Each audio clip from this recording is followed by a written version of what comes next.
What's good, Council of Comics? Welcome to the Film and Box Office News Live podcast. Be back in 30 seconds.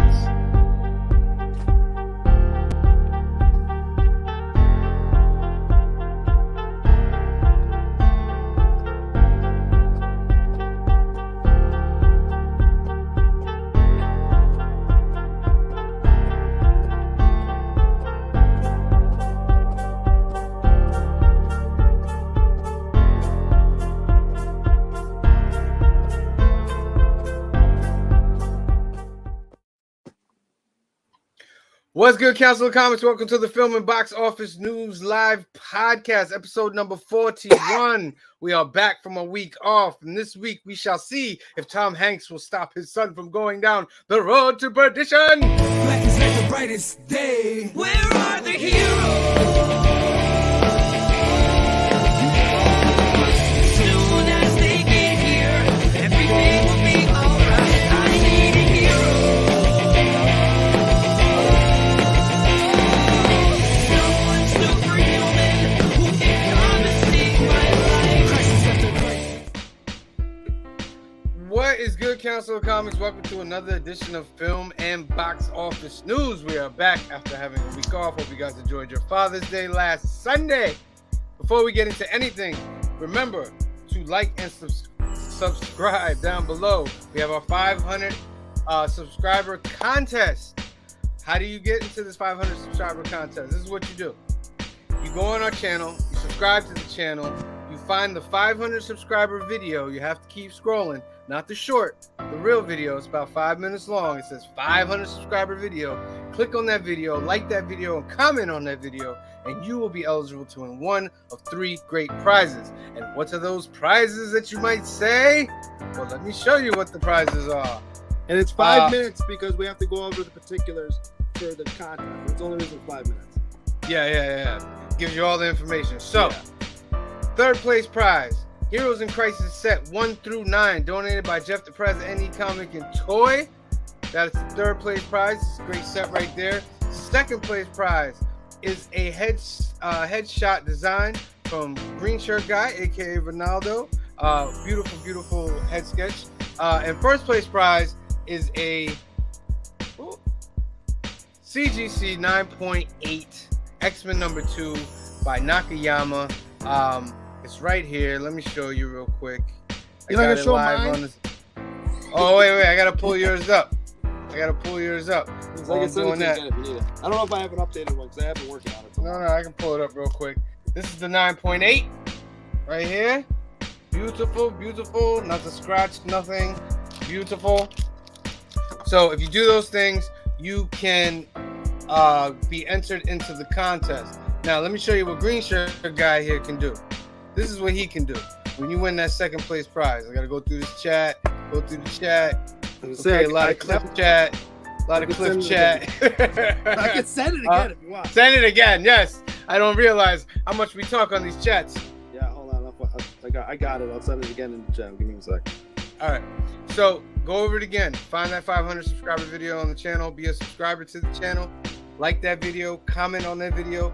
Up until July 4th. We will stop at July 4th, and then we will do our randomizer, and we will pick winners for each of those prizes, and we'll send them out as soon as possible. Also, Cliff likes to remind us, I don't think we're doing Canada and United States. We are not doing international. So if you live across the ocean, we cannot ship that to you. There you go. Sorry. All right.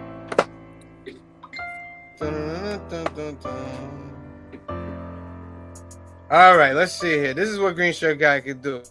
I've actually done more than this. I just don't have it on to send to the chat right now. Boom. This is the second place prize. So you guys out there, remember, doesn't have to be this. It can be any character that you want. And he'll get it done. All right? Excellent. All right, so that's the contest. Now, what happened? Phil left us. Phil left us. What happened here?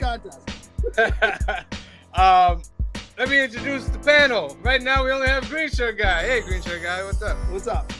Until we figure out what's going on. No, we're not having technical difficulties. Just the way the thing goes. Who said that? This is how it In the goes. chat? No, I don't know. For anybody who says it. So we had last week off. I hope everybody had a good Father's Day out there. Spend time either with your kids or spend time with your father. Just hope you had a great time. We got a lot to cover in this week. Here comes Phil. Welcome back, Phil. All right. I see what he wanted. He wanted to be up top. He wanted to move you down there. There you So go. He got out, got back in. Oh no, I see just no, I logged into like the StreamYard thing. I somehow like logged out of everything. Oh, that's fine. That thing. Oh, one of those things. Prompts came up. Yeah. So I all right. logged back in. So, you guys are wondering where's Cliff? We're wondering the same thing. But when he gets here, he'll get here and it'll keep running smooth. So let's just start off. We do film and box office news. Let's get into some news. So I don't like that angle without Cliff there. Let's get this. This is better. And let me get that banner out of green shirt guy's face. All right. Boom. Ooh. So let's see what we got here. We got a notorious DC movie bomb is returning to HBO Max. Do we really care about this? Which one is it? I mean, honest, I hate to say this, but a bunch of them have been bombed. So which one is the notorious one? Man of Steel's pretty bad. Okay. Shaquille O'Neal's I Steel. can't argue. Man of Steel's pretty bad. Just wait. It's Shaq's movie. Don't. Oh, it's Shaq's movie. Sam. Don't. Just. No. What happened? What happened? Man of Steel. Don't. Just. What happened? No. Tornado. Don't. Oh, I get the joke. I get the joke. He's saying the joke because he let his father die. Jeez. Which to me that's not Superman. is anti-Superman. Like here's the thing. It's within the character of Pa Kent to tell him not to. I fully believe that, but it's not in Superman's character to watch him die. That was complete crap. Yeah, but all that's over with now. You're the Dying with the as Flash. fast as the Flash. No one will see you, but no, you can't go get him. Huge flaw in that movie. Absolutely. Huge flaw. I did love after that movie came out though. There was the trending on Twitter was how does he shave? Because you remember he's got a beard. When Does he have to shoot the lasers I guess off a mirror? You know what I mean? I mean, I guess. All right. Christopher Nolan hints Oppenheimer's ending has similarities to Inception's complicated one. I'm down for that. I liked Inception. Okay. I didn't think Yeah, that was really a complicated ending. But like the ending was, it was like it's whether you'd have thought like was he still there or did he get Well, out? that's it. Like, That's the debate. yeah. And the debate, one of the other debates, one of the interesting theories that I heard with that is, because remember everyone, you had to have the constant that you knew so you would know when you were out. Yeah. Is the debate was everyone thought it was that top that Yeah. he would turn, and that's what you knew how heavy they were. But one of the fan theories that I heard was his children were his constant. So if he picked them up, he knew how heavy they were, and that's how he would know he was back. Huh. I mean, that thing did kind of teeter. The teeters like In right the when last- the credits the hit. last Right. second. So what is it? If it doesn't teeter, that means he's still there, right? I guess. If it didn't fall. Oh well, unless it's not his thing. Right. Yeah. If it is his thing, it would just keep spinning and spinning and spinning and spinning and spinning. Unless he's back, because then it would fall over. Yeah. I mean, that was a great movie. That's one of my favorite movies of all time. Got a great cast in it too. Padawan Obi-Wan meets Duchess Satine and stunning fan. Oh, we don't want to see no fan art. We seen that. Yeah. The Little Mermaid box office passes $500 million, but is it enough? No. No. What? It's not. Enough for what though? $500 million is like $500 million Yeah, movie but made. It's not enough in the sense that how much The Little Mermaid cost to make. And how Okay. much they want that movie to make. Yeah. So that movie cost them over $200 million to make. Added another like $100 million for marketing. So it's like $350. And if it only made 500, that means it. I mean, yeah, 150 million is a lot of money, I guess. But for studios who have to then pay out all the actors, pay everything else, like it just made its money back basically. Okay. And I think I don't. Go ahead. Go ahead. I was gonna say it's not a movie that's gonna make money in the secondary market either. Yeah, and I think people are getting over the live action remakes. I think people are I getting. said that before it came out. There's still enough people to go out and watch it, you know what I mean, that are interested in it, but it's not like in the beginning when it was the first time they ever did something like this, you know what I mean? So they better get used to the 500 to 700 million range for these kind of movies. Or they should maybe, create a new movie. An original movie. Like I would have loved it. I would have loved to see The Little Mermaid, but an original movie. Right. Different character. How You can about still have the Little Mermaid, but maybe a different character, well, not different even that. name, whole thing different. The trend now is to do whatever story you did 20 years ago, where they are now. Why don't you do an updated version where it's Ariel with her daughter, and her daughter's realizing that she still has some mermaid stuff in her every time she goes in the water. So she has to decide whether she wants to stay human, with 2 legs, or go back to where her mom came from. True. Very, very true. You can steal that, Disney. I'll give you that one. I think they did. I think that's like The Little Mermaid 2 or 3. The One of animated those. story. I've only seen part of the first one, to be perfectly honest with you. Didn't really love it, the whole thing.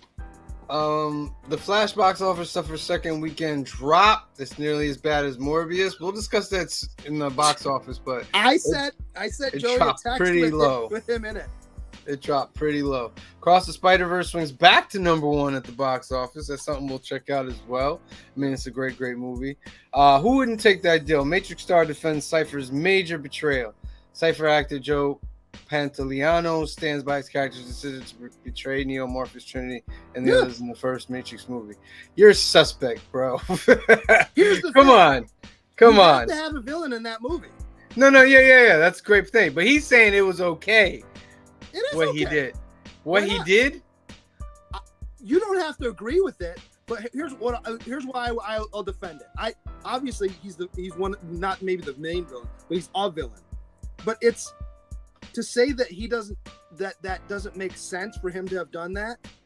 It's kind of silly because there's how many different characters and everybody's supposed to be in one lane going. No, that's not the argument. The argument is the decision itself. That's what I'm saying. That So was it one morally character goes, okay? you know what? Was it I don't morally wanna do okay this. for him to do that? For him it is, because he's saying you're forcing me to be in this. I never really wanted to be in this. Had I known this is what I was going to be subject to, I would have taken the other pill. He says that specifically. So for him, it's not really it's not immoral because he's going. This is, of course, I want to get put back in. I hear what you're saying, but I'm kind of arguing the other side. What about you, Cliff? I mean, Cliff. We missed you, Cliff. What about you, Phil? Yeah, Cliff. Oh, yeah, I think he was a scumbag. He was a villain. He pulls the plug on the dude. Like, he pulls the plug out. Like, Ignorance is bliss. yeah. That's his famous line. Who would All right. take that deal? As he's eating that steak, I know the steak is fake. I know. Oh. Yeah. Oh, yeah. That's the crazy part. Next up, the claim DC wanted Christian Bale to return as Batman in The Flash has been clarified by the rumor's source. That probably would have went better if that happened. You know what I mean? Probably would have gotten, you know what I mean, excited, but he's still not going to do another Batman movie. So it's just, this is a whole, The Flash is a mess. I The bet you if Flash they was gave a him mess. enough money, he would have come back for it. The Flash was a mess of a movie. That's really, that sums it up.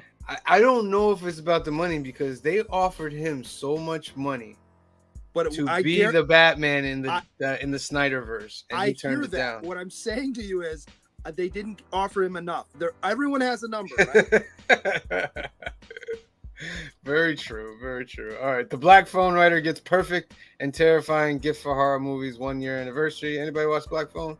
No. I've not seen it. Okay. Coraline cosplay brings the other mother to terrifying life. That's That's scary. a creepy Pretty movie. close. Yeah. Keaton, Affleck, or Bale. DC fans agree which live-action Batman would win in a fight. In a fight, it's Affleck. Affleck. Yeah, without Yeah. question. Yeah. And Keaton, Keaton's. Here's what's going to happen: is Keaton's going to help Affleck beat up Bale, and then it's going to be the two of them, and Affleck still Yeah. wins. Yeah. Flash concept art reveals 10 alternate Batman costumes that didn't make the multiverse. Do you want to see that? Nah, Yeah. I'm a Batman guy. I don't care. Okay. Red Notice 2. All right, let's get into some of these other things. Here's some other news that I dropped on our Instagram. So Lorenzo Di Bonaventura confirmed the Transformers G.I. Joe crossover. This is from FandomWire.com. Says the producer of the Transformers franchise, Lorenzo Di Bonaventura, talked about the plans for the next sequel in the franchise and confirmed the news about a possible Transformers G.I. Joe crossover. He said, quote, "We're introducing Joe characters into the world that we're dealing with on whatever our characters are going to go do. We're also not through with the Maximals, so I imagine in the next movie we'll have Maximals, Autobots, and Joes. Joes. I think for me, that's exciting. How they would do it, I mean, there's so many questions. Like, is this a G.I. Joe universe of the Snake Eyes movie? Is this the G.I. Joe universe from the Channing Tatum movies? You know what I mean? Or is this a whole new G.I. Joe?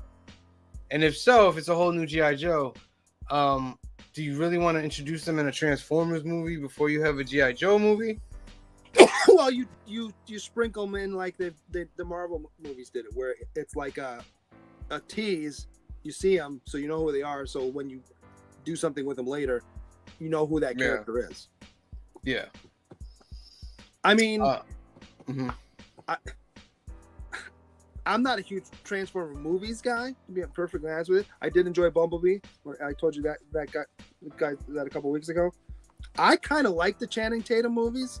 They have problems, but I think as far as G.I. Joe being closer to the source material, I think they're better than that Snake Eyes one. And that Snake Eyes one was fun, but it wasn't Yeah, the Snake Eyes one was disappointing. It was very disappointing to me.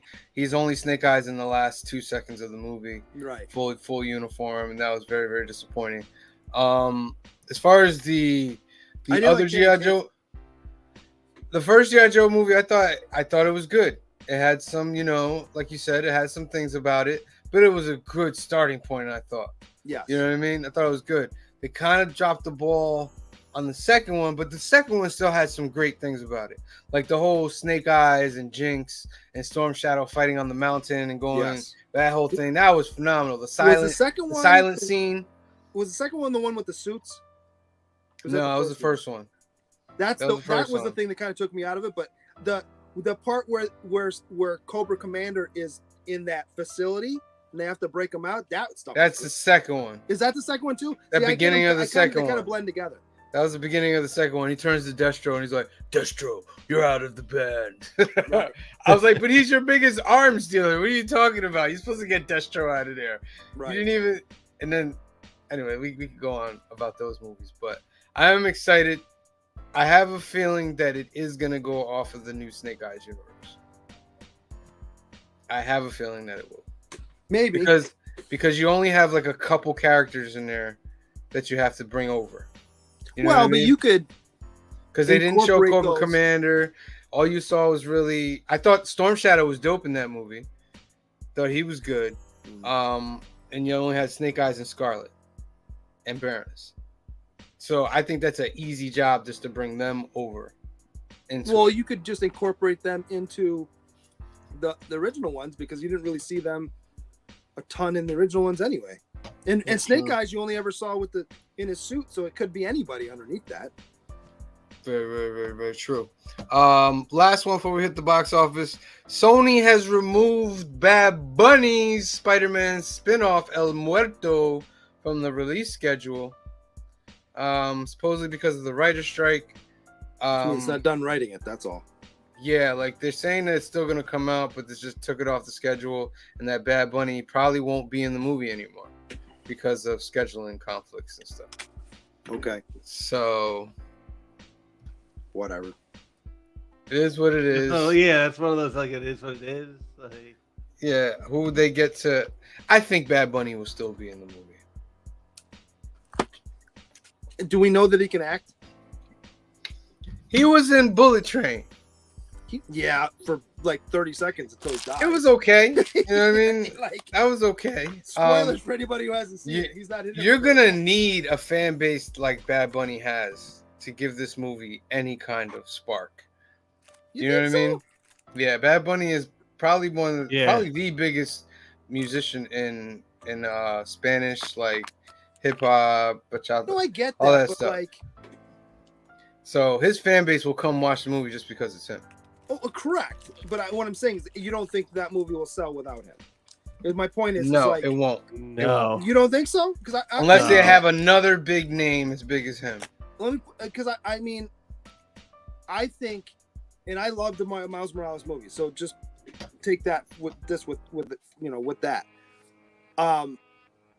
Peter Parker is a bigger, well-known character than Miles is, but they didn't make that movie because they wanted to get the black audience. The black audience is coming because it's Miles Morales, and they're going to make a ton of money. So if you make a good movie, it doesn't matter. Yeah, but it's Miles Morales. He's very popular right now. For us, and El people Muerto we is know- like nobody knows who the hell El Muerto is. Right? Yeah. Yeah, I guess. You know what I mean? Yeah, nobody knows who he is. One other thing with Marvel movies, Ben Affleck has been seen on the set of Deadpool and Wolverine. Okay. So he'll be supposedly returning as the Fox Universe Daredevil in that movie. I mean, Oh. Yeah. yeah, but how do you do that when you already have What do you mean? Charlie, what's his name, No, introduced? no, this is the Fox Universe Daredevil. Right, but they're eventually going to fold all that. He'll stuff probably together. die. He'll probably die. Yeah, but I'm sure. then how do He's you not coming explain back that to- the other guy's still alive? It's different universes. So we're yeah, all right. I don't He's like part it. of the X-Men Fox universe. No, I know that. I'm just saying, but they're slowly doing this. Yeah, And they're I not know going to we're- keep I him. know This we're is for doing fun. multiverse and all that nonsense. Charlie but, Cox like, is going to be Daredevil for MCU. This is just for, kicks, basically. He'll probably help out for like 2 or 3 minutes, and they'll probably Almost die. in like an end skit, something like that, in the he'll end die. credit. No, I think he'll Yeah. be in the movie, but I think he'll die because the movie is basically Deadpool kills the Marvel universe. It's a Okay. twist. Oh, okay. Yeah. All right. Well, that I buy that then. Okay. So it's basically Deadpool kills the Fox Marvel So universe. what they're going to do is they're going to have him kill off all of the Fox X-Men. Most of them. I hear rumors that a couple of them are going to make their way over. The ones that they want to use again. Like Absolutely. Hugh Jackman will make his way over. Anna Storm. Paquin, I'm hearing Storm might make her way over. Rogue. Anna Paquin. She's supposed to be in the movie as well. I want to see her as animated series Rogue though. I want to see her with the jacket. I want to see the green and yellow outfit. I want to see her flying. And you got to have the. Yeah, I want to see her flying. I want to see all that. Don't give me this other stuff. Don't want to see none of that no more. All right, let's get into this box office. Dun, dun, dun, dun, dun. Box thought office last week charts. was bad. This is this week's. Woo! First. Let's see what we got here. Because this is the first weekend where everybody's out of school too. Yeah, so at number 1, jumping up from the number 3 spot, we have Spider-Man Across the Spider-Verse. Dropping 28%, pulled in about 20 million. Still Let's staying see. strong. Listen, What's it? It's at 560 million now. I mean, do you Um, think it's gonna get the billion? No.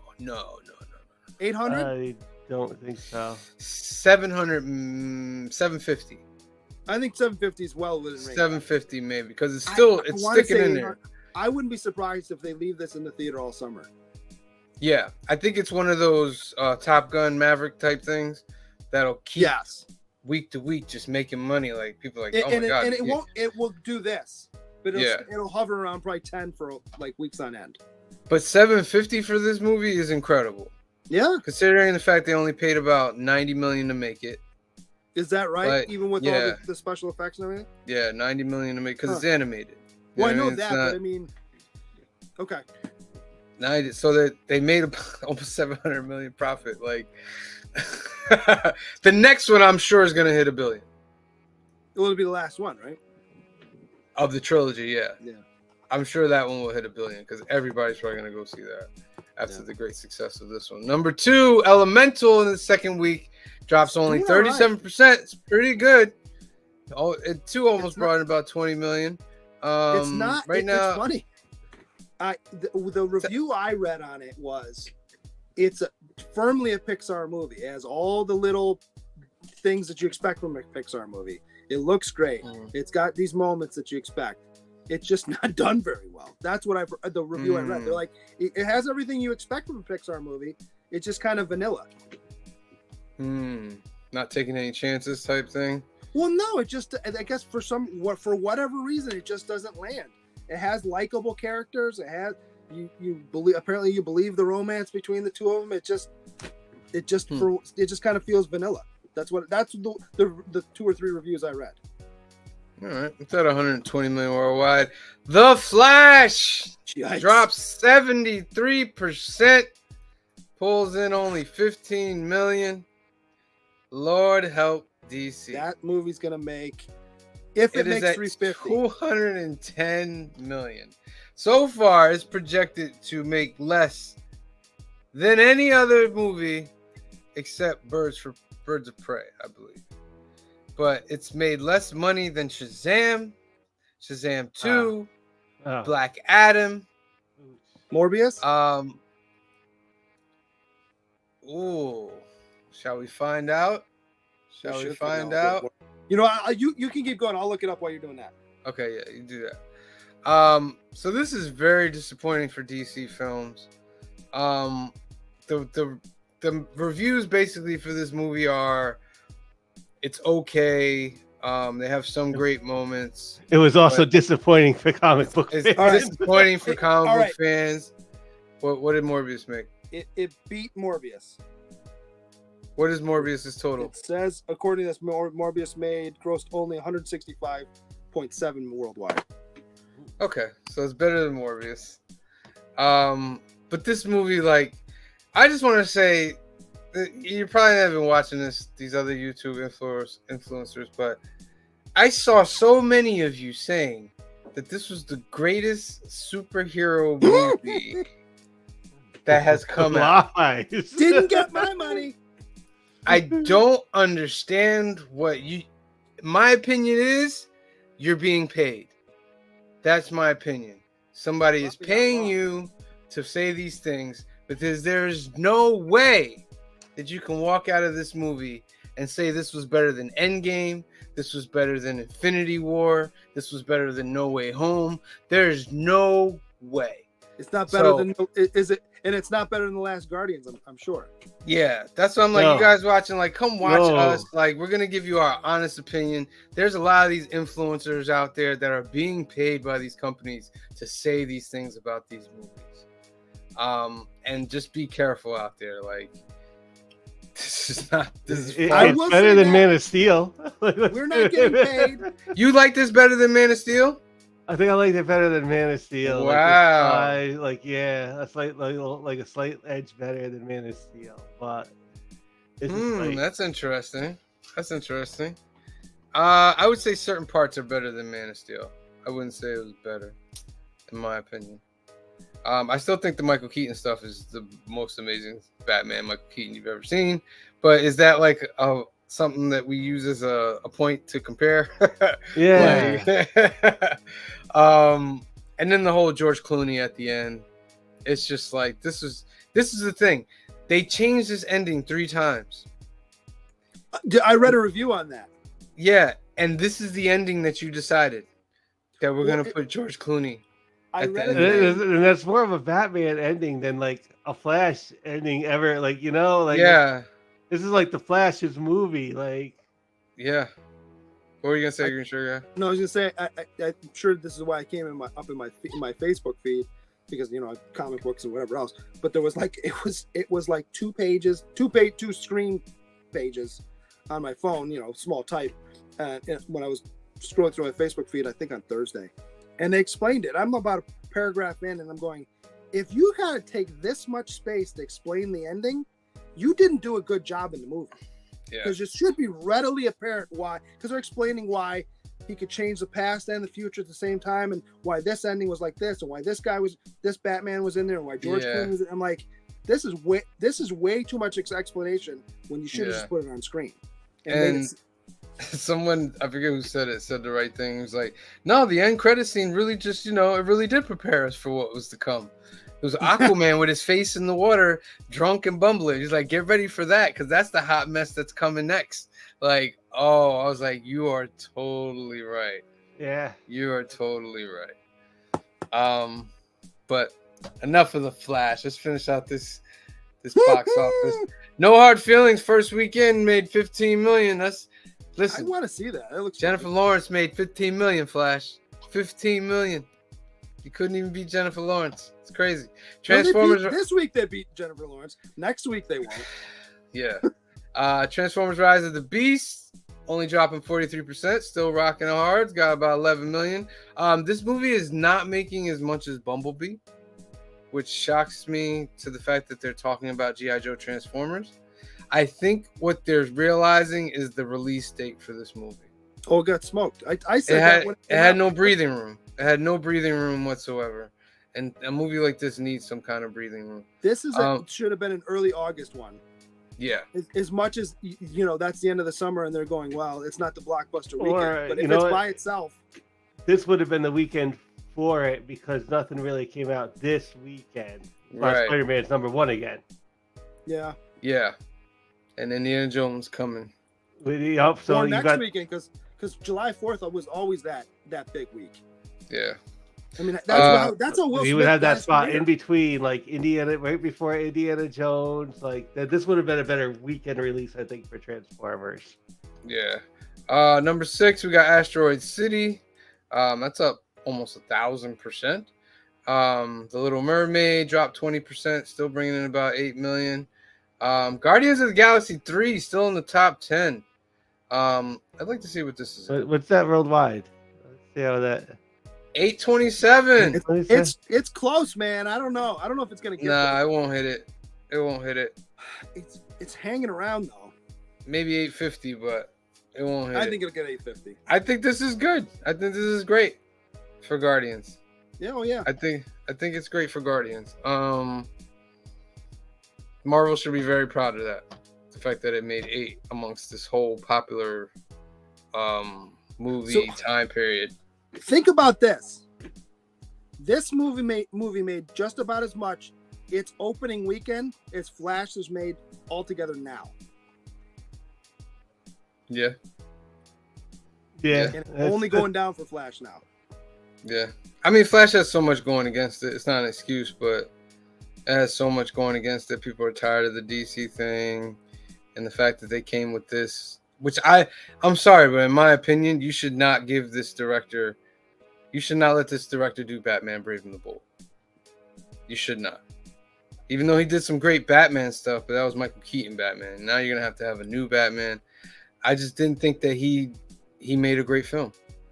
Let me ask you this. How much do you think the Ezra Miller effect had anything to do with this? A lot. That's what I'm saying. It had so much going against it. Like, I think the Ezra Miller thing, like the DC universe hasn't caught on like they want it to. Like they want another Marvel universe, and they haven't gone through like the process of getting us there. It's so disjointed. That's the problem. Yeah, it kind of follows what they're doing with the books too, where they. If there had been no drama, okay, let's say there was no drama, right? Right. Let's say the Snyderverse was continuing, and they dropped this movie. This movie would probably have done double what it did. But stuck at that. Well, I think it would have done a lot. If this makes 350, in that other scenario, I'd say it'd make about 7-8. Okay. You know what I mean? Because there's no drama, there's no Ezra Miller problem, there's none of that, there's no delay, there's none of this other stuff, and you just drop this on people. They'd be like, oh, okay, all right. But while you're watching this movie, you're thinking, this is a shit show. All this stuff that's going on with these freaking DC people, this is what they come up with. Like, it all compounds, and it is what it is. And we talked about this too. Remember when we were talking about they were releasing this, so we said that they were probably releasing this as is, so they could, have the books would be in the black. Yeah. So they could then sell off. Yeah. I don't think that sale goes through now. Who wants to buy the DCU with these tanking projects? If Superman Legacy fails, Warner Brothers will sell DC films. For a loss, though, is my point. Oh yeah, but they'll sell DC films if Superman Legacy fails, because then they'll realize this is dead in the water. Like, if you can't, it's James Gunn, it's Superman.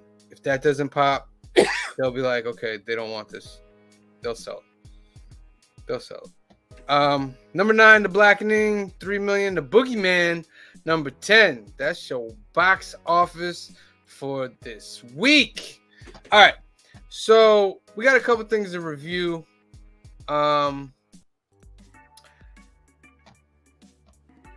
That's a little too.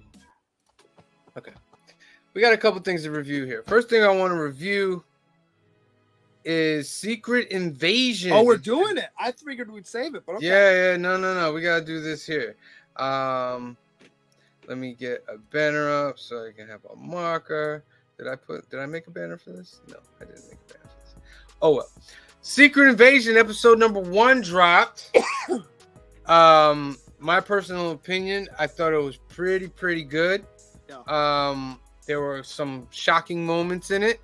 It's nothing like the comic book Secret Invasion. So if you're a Secret Invasion fan of the comic book and that whole scenario, get that out of your head. That's not going on here. It's just, that's not going on. What did you guys think? I enjoyed it for like the first episode. I thought I liked I enjoyed it. I thought it was pretty good. I'm definitely going to continue watching it. I enjoyed it as well. There's a lot of questions that it brings up, but I thought it was well acted. I mean, like I said before we started, the death scene at the end, well, supposed death scene, because we don't know 100%. I kind of saw it coming. I just thought it was going to be a different character that got shot. I think we can spoil it. Okay, I wasn't sure if we were doing spoilers. We can spoil it. Yeah, when Maria Hill gets shot by the other Nick Fury, which I saw coming a mile away, I'm like, he's gonna, because you could tell it was gonna happen before it happened, and then when he looks across him when they're on the square, I'm like, oh, he's only looking at him so he can remember what so he can turn into him, and then when he's walking up to him, I'm like, oh, you're dead. I thought going into that square scene with all the backpacks, I'm like, this is not going to happen. Those are going to blow up. Somehow I knew that was happening too. I think that was pretty easy to figure out. I thought for sure that it was going to Talos was going to be the one that got shot. So a real quick synopsis of this movie. This movie basically. Oh, we got a comment. Hold on, we got a comment. What up, Empire Comics? Shout out to Angel. Yo. So this movie starts. This TV show starts off with Everett Ross meeting up with an agent that has figured out that the Skrulls are trying to do this thing. And then it comes to find out that Everett Ross himself, he dies jumping off a building, but they come to find out he's a Skrull. So we don't know. Yes. Yeah, we don't know when Everett Ross became a Skrull. It could be before Black Panther. It could be after Black Panther. We don't know. So that's a good thing.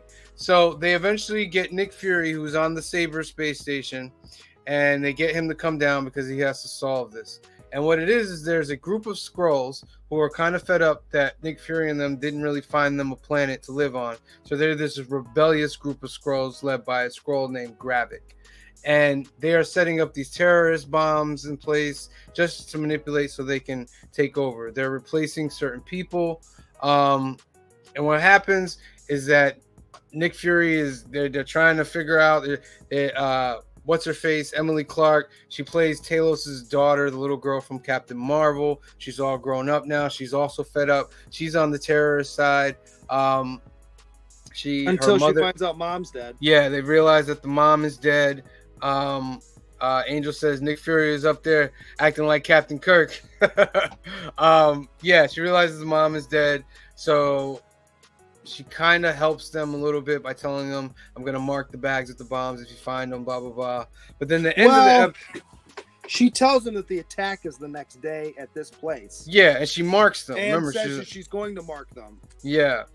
But she doesn't. No, she marks them. Yeah, with the infrared. But those are not the backpacks with the things in them. Because that's how they still go up. Yeah, remember? totally right. You're totally right. Wow, didn't even get that. So she deceives them. She's kind of half helped them, but didn't.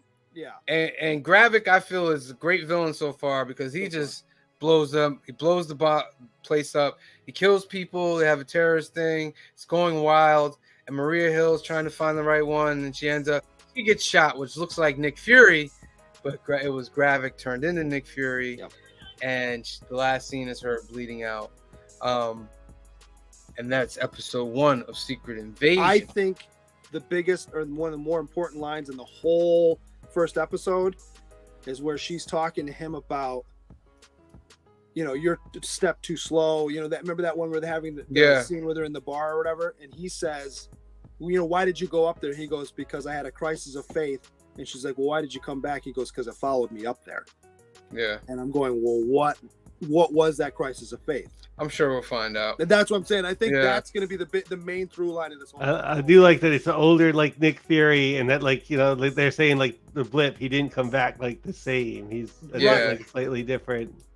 Well, that might be it. It's like, even after I did all this stuff, I still couldn't stop the main big bad. Yeah. Yeah, so very interesting episode. I thought Talos was really good in the episode. Mm-hmm. I thought she was okay. Really good too. Cool. She's actually Union Jack. Oh, okay. Yeah, they gender bended her. There's Nick Fury, the Skrulls. How about where he hits the owl? I think it is where he turns the eye on. Oh, he puts a little tracer. Yeah, he does that quick. I'm like, oh, Nick Fury, you sneaky little guy. Well done. But remember, she was like, "My men would have never have snuck up on you," and he's like, "I let them. Yeah, I let them so I could come here," and I believe that. I totally believe that. He may be old, but he's still on point with his stuff. But I guess that's the big shocker that Maria Hill is potentially dead. But this is Marvel, so we were saying before she could show up beginning of the next episode. In the hospital bed with the boop boop. If you IMDb, she's in 5 episodes. Oh, so she's coming back. So, but who knows if they're not all flashbacks? Interesting. Angel says she's Union Jack. Oh, so, yep. It was confirmed that she is this universe's Union Jack. So go get your spec books going. Go get your spec books going. Right. So I give this episode like an 8. I thought it was okay. How about is it Dylan McDermott or Dermot Mulroney? I can never keep him straight. As the president. Oh yeah. And when he turns to Cheadle and goes, "Fix it." Yeah. But we'll see if I think he's gonna die in the series because Fury, you think? The president. Because he's a Skrull. In the Captain America movie, General Ross becomes president. Or he's a Skrull. Yeah. It wouldn't shock me if he's a Skrull and he's like, "Go fix it," because I don't need that loose end floating around out there. Yeah. All right, I give it an 8. What do you guys give it? Yeah, I think like 8. Yeah. It's a good first episode and it's good intrigue, and I'm looking forward to the rest of the series. So. I mean, I would have watched the whole thing anyway, but it definitely ends with you wanting to watch more. It wasn't like the greatest episode, but yeah, 8's. I think 8's fair. All right, cool. That's the Secret Invasion. Go watch it on Disney Plus if you have not watched it yet. All right. Next up is the reason why we do all this. It's our movie review of the week. We're doing the Road to Perdition, my friends. A lot of big actors. Not just Tom Hanks. Road to Perdition. Angel says it's a 6.57 for Secret Invasion. What happened? Oh, green shirt guy dropped out. All right. We'll wait for him to come back in. Yeah, so you guys' homework was to watch Road to Perdition, starring Tom Hanks. It also has. I lost audio. It's easier for me to just jump out and jump back in.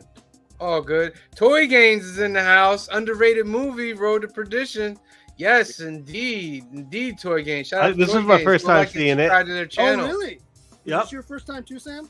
Well, yes, first time watching Road to Perdition. I saw this. You know what? After I watched that, I thought we need more comic book movies like Road to Perdition and less like The Flash. That's what we need now. I agree.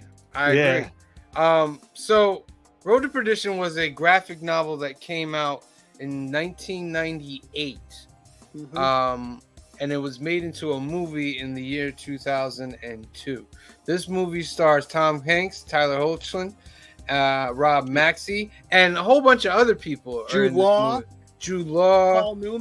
Paul Newman. There's Who's the Bond guy? Who's Bond? Daniel Craig. I can't remember his name. Daniel Craig. Daniel Craig is in Daniel this Craig. movie. Yeah. I thought because the other guy's a Bond guy too. The Finn guy is a Bond guy too. Oh, Paul Newman. Yeah.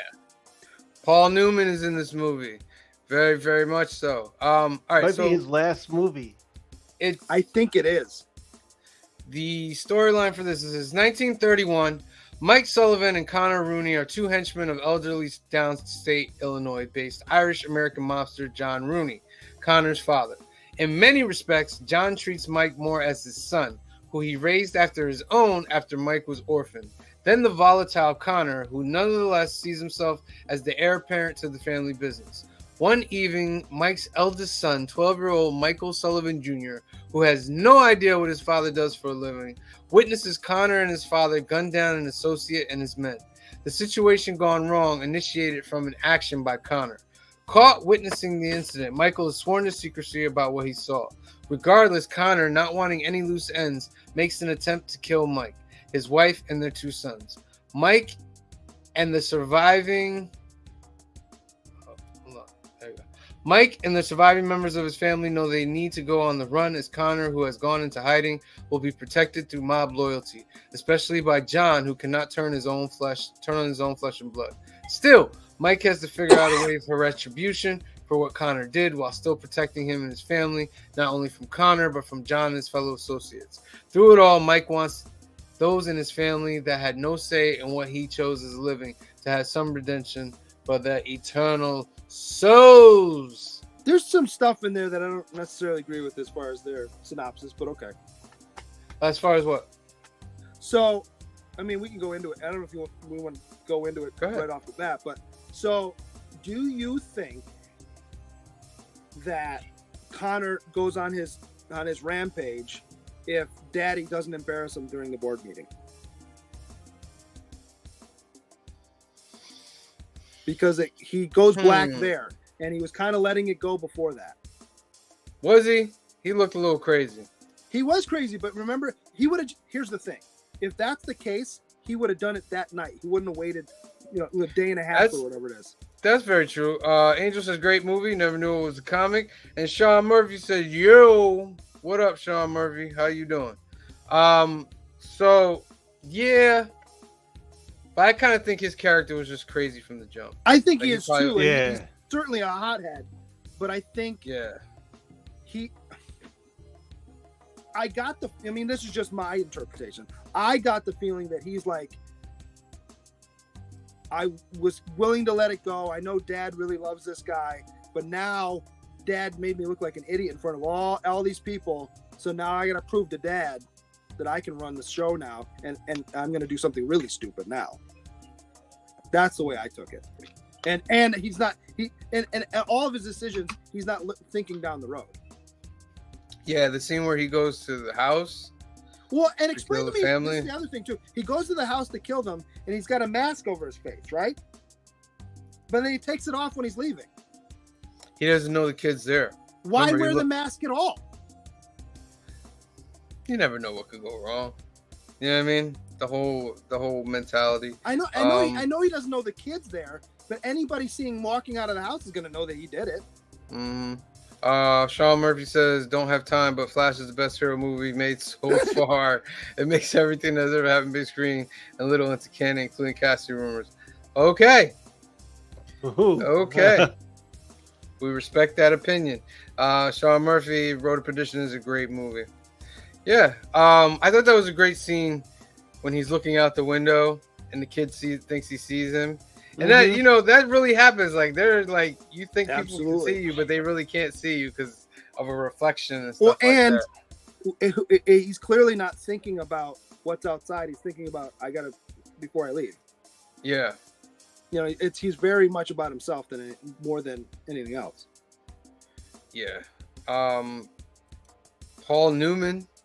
Paul Newman's great. Stanley Tucci's in this too. Stanley Tucci is in this. Yes, he's very good as well. He's great for the 5 minutes he's in the movie. Yeah. And the guy who plays the accountant is like a well-known. Oh yeah, I forget what movie is he from. He's been in a lot of stuff. He's always that. He plays a character actor. He's you need that guy. He's in the movie. Yeah. I like Jude Law. Yes. He was a really good antagonist, like following him around and all that. I kind of knew he wasn't dead.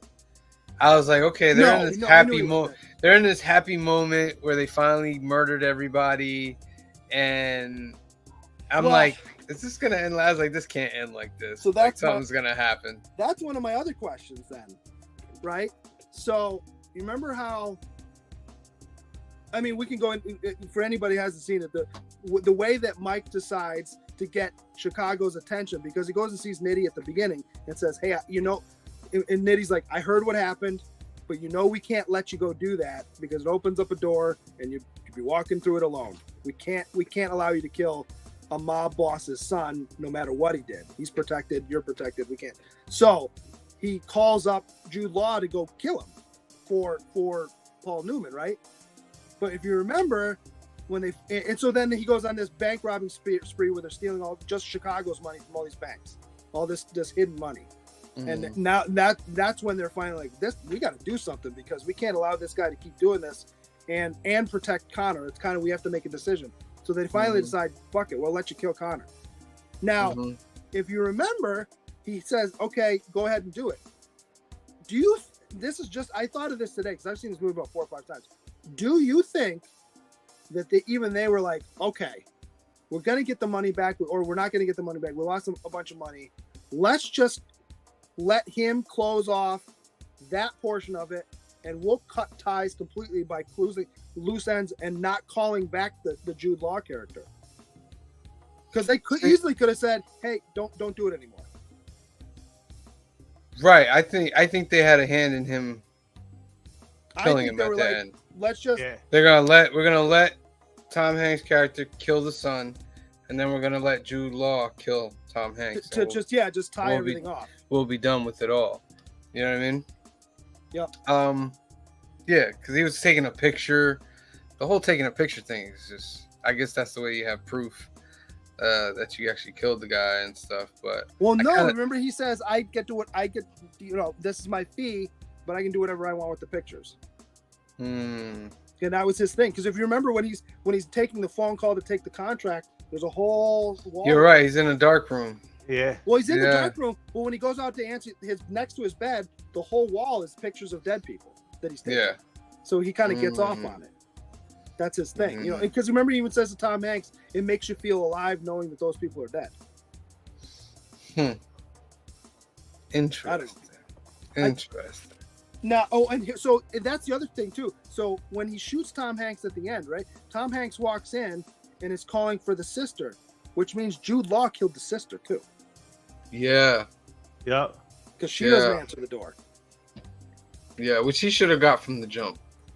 I thought it was very lazy of him to just walk in with no protection. You're calling this person, they're not answering. And you don't think anything's odd. Yeah. And when he shoots him, now I'm not a ballistics expert, but when he shoots him, wouldn't that have gone through the glass too? It should have gone through it. Or bullets back then didn't fully exit. Depends on the gun. Yeah. Did we see what kind of gun he used? Toy Gang says, wasn't that his weird hobby? Yep. He was weird hobby was dead, and he's like, yeah. Is it the gun that the kid picks up at the end? No. Because where did he get a gun? Because he didn't have one when they were on the beach. That's true. He underestimated Law. You think? I think it is. What happened is he shot Tom Hanks, and he's setting up the camera to take the picture. And he put it down. Yeah. Because why didn't he? The way he was walking was almost as if he had the gun, though. I guess he didn't. Remember, he was like sideways, like Give it to me. Give it to me. I thought like he had another gun on the side over here. Maybe. I don't know. Yeah, you know what I mean? I don't know why the kid didn't pull the trigger. I would have pulled the trigger. Like, you just shot my dad. Like, yeah. You know what I mean? Like, but I guess shows that he's not been broken yet because he hasn't killed anybody in the movie. Yeah. But what does he do now? Like, I thought about that as well. I guess he goes to live with the people at that farm. And he has all the money. He has all the money. Yeah. So I guess it works out for him. Chicago, for all intents and purposes, probably thinks he's dead. Yeah. Because it's not getting robbed, like, you know. Now, because he was the kid's the getaway driver, and like the first bank, he's like driving all slow, and Dad's just like, take your time. Yeah. Now that was funny when he came out the bank and he was waiting for a car. And he's like, you gotta have to be a little faster than that. He drives by. Well, you gotta be a little faster than that. Clutch. You know what that is? Yeah, it clutches. Yeah, you're right. It clutches. How about this? I mean, just as a symbolism thing. So it all happens in that white room, right? Mm-hmm. And if you remember correctly, earlier Tom Hanks is saying the whole thing about, even to Paul Newman, basically, I don't want my son to turn into me, and he still has a chance. So to me. Just a symbolism thing. Just tell me what you think. It almost looked like at the end there when he's standing and everything's bathed in white. It's almost like he's standing at the gates of heaven, and the father and Tom Hanks shoots Jude Law so he can go through the gate. Because everything's white except for keep his purity to move forward. Yeah. I could see that. I definitely could see that. This was a great movie. If you have not seen Road to Perdition, you need to check it out. It says 157 minutes, but it's really like only an hour and a half. No, it's more than that. It was like it's like an hour. It's like 150. Yeah, because there's about 6 minutes of credit.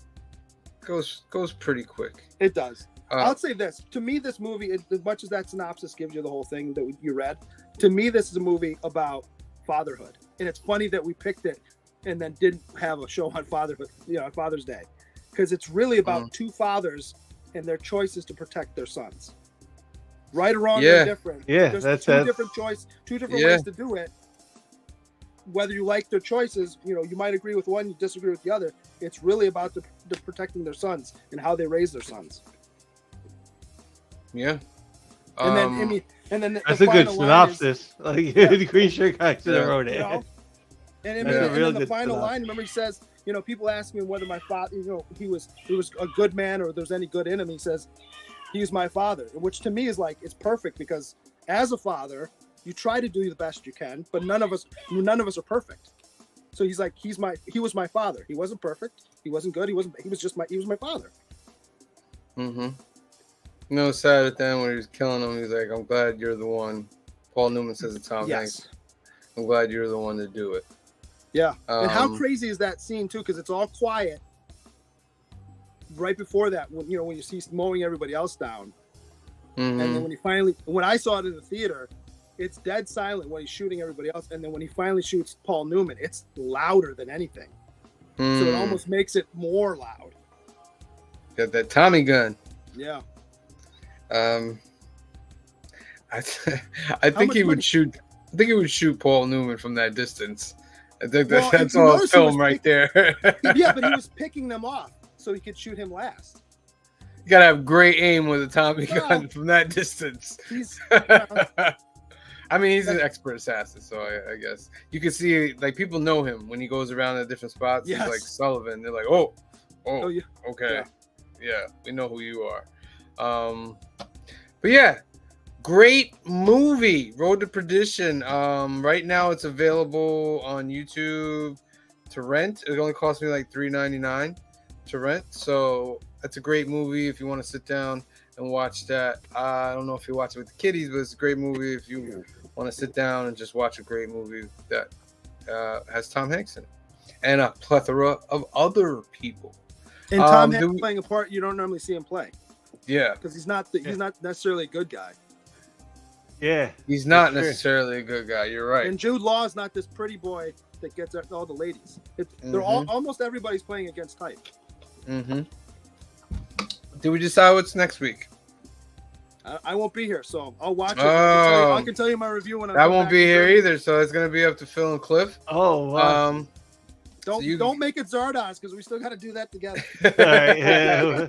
So Phil and Cliff will decide. I'm sure they'll let us know during the week, and I'll put it out on the Instagram so you guys at home can be a part of it. Larry says, "Wait, you paid for it? Just hack a Fire Stick or your phone." I know that's what you guys like to do. You have your little Fire Sticks and you have all that, but I don't have one of those. If somebody wants to give me a Fire Stick, that's fine, but I don't mind paying the $4 to watch the movie for you guys out there so I can review it. However you want to watch it, go ahead. That's totally up to you. It's on Showtime too if you have Showtime. Where's Cliff? Cliff's at? No. Oh, okay. Cliff isn't feeling well. Cliff, we hope you feel better. Hopefully you feel better tomorrow. You can join us on the new keys and hot keys of the week. All right. So that is our show for tonight. So quick things. If you have not subscribed, please hit the subscribe button below. Also, we have a 500 subscriber video contest. Go to our channel. Subscribe to our channel. Find the 500 subscriber video contest video and click on that video, like that video, and comment on the video, and you will be entered to win one of 3 great prizes. Third place prize is a Heroes in Crisis set 1 through 9, donated by Jeff Perez and E-Comic and Toy. Second place prize is a Heroes or Villain sketch head design by our very own green shirt guy, aka Ronaldo. And the first place prize is a CGC 9.8 X-Men #2 Nakayama. The contest ends July 4th, so you have from now until then to go find that video, comment on that video, and be a subscriber to be entered, and then we will pick our winners afterwards. Larry says, Cliff, hope you get well, Cliff. Yes, Cliff, we hope you get well. We all love you, Cliff. So that's our show for today. We'll be back tomorrow for the new keys and hot comics of the week. Is where we go over all the new comics, key comics, and hot comics for this upcoming Wednesday, New Comic Book Day. So join us at 8 p.m. tomorrow, same place. Next week, it will only be Phil and Cliff. Yeah. The Phil and Cliff show. I think that's going to blow up. The Phil and Cliff show. They will let us know. Yeah, they'll be doing Film and Box Office at 5 p.m. Phil, get ready because if Cliff's not, it'll be just you. So, I mean, I don't know. I'll still be in Germany at that point because we're going to Switzerland too. I mean, it'll be like 10 o'clock at night. Yeah. If I have Wi-Fi, maybe I'll jump on. I don't know. We might jump on. But anyway, if you want to get a guest in there, Phil, not a problem. Find a guest that can come in, special guests, come in and help you out with the show, if anything. Joey, if you're out there. Joey, right? Joey. All right, so that's our show. We'll be back tomorrow night at 8 p.m. So for myself, for Phil, and for Green Shirt Guy, and the rest of the Council of Comics, we love you. Thank you for watching, and we'll see you next time.